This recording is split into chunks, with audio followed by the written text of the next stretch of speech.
সংবিধান সংশোধন সম্পর্কিত বিশেষ কমিটি গঠন করার জন্য আগামীকাল আমরা চাই ওনাদের পক্ষ থেকে যে 5 জনের নাম কালকে দেন, তাহলে আমরা এই কমিটি গঠন করে আমরা সংবিধান সংশোধন এবং জুলাই সনদকে সামনে রেখে সামনের দিকে এগিয়ে যেতে চাই। মাননীয় স্পিকার, সংবিধান সংশোধনের জন্য সংসদীয় বিশেষ কমিটি গঠনের প্রস্তাব দিয়েছেন আইনমন্ত্রী মোহাম্মদ আসাদুজ্জামান। বিকেলে জাতীয় সংসদে তিনি এই প্রস্তাব দেন। বিরোধী দলের কাছ থেকে 5 জনের নাম চাওয়া হলে আলোচনা করে সিদ্ধান্ত জানানোর কথা জানিয়েছেন বিরোধী দলীয় নেতা ডাক্তার শফিকুর রহমান। বিভিন্ন গণমাধ্যমে বিরোধী দলের সদস্যদের আপত্তিকর বক্তব্যের প্রতিবাদ জানান মুক্তিযুদ্ধ বিষয়ক প্রতিমন্ত্রী ইশরাক হোসেন।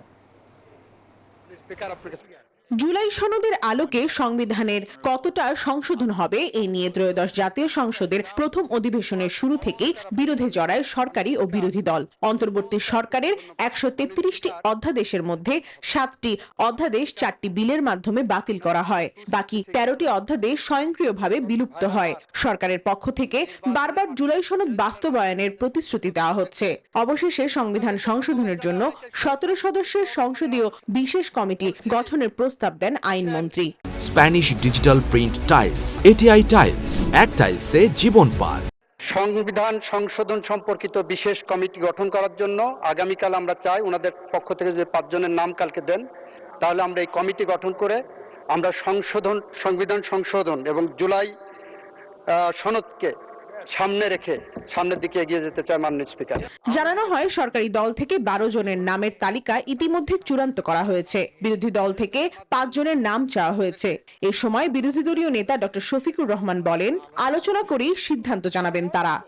আমরা সেই রকম ওনাদের যে প্রস্তাবনারা দিয়েছেন সেটাকে আমরা নিলাম, শুনলাম, বাট আমরা পরে জানাবো। এখনই আমরা কিছু বলছি না এই ব্যাপারে। সরকারি দল সম্পর্কে বিরোধী দলের নেতাদের নানা মন্তব্যের সমালোচনা করেন কয়েকজন সংসদ সদস্য। কোন কিছু করবেন না, এখানে একটা বলবেন, বাইরে আর একটা বলবেন, এটা হবে না। যা বলবেন এখানেই বলতে হবে। সম্মানিত বিরোধী দলের প্রতি সম্মান রেখেই বলছি, আপনারা যদি আমাদেরকে পতন করার হুমকি দেন তাহলে বিরোধী দলের অবস্থান থেকে আপনাদেরকে পতন ঘটানো হবে ইনশাআল্লাহ। আমি মাঝে মাঝে আতঙ্কিত হই আমার বিরোধী দলের বন্ধুদের শরীরী ভাষায়। এত উত্তেজনা সামান্য কিছু শব্দ এবং বাক্যের জন্য, এত উত্তেজনা কিন্তু শরীরের জন্য ভালো নয়। আর জামায়াতের সাথে আন্দোলনের বিষয়ে এর আগে কোনো আলোচনা হয়নি বলেও জানান নুরুল হক নূর। আমি এই যে ক্রাইসিস মোমেন্টে এত ছাত্র আন্দোলন লিড করেছি, জামাতের শিবিরের কারোর সাথে আমার কখন আন্দোলন সংগ্রাম নিয়ে আলাপ আলোচনা নেই। প্রমা চৌধুরী, নিউজ 24, ঢাকা।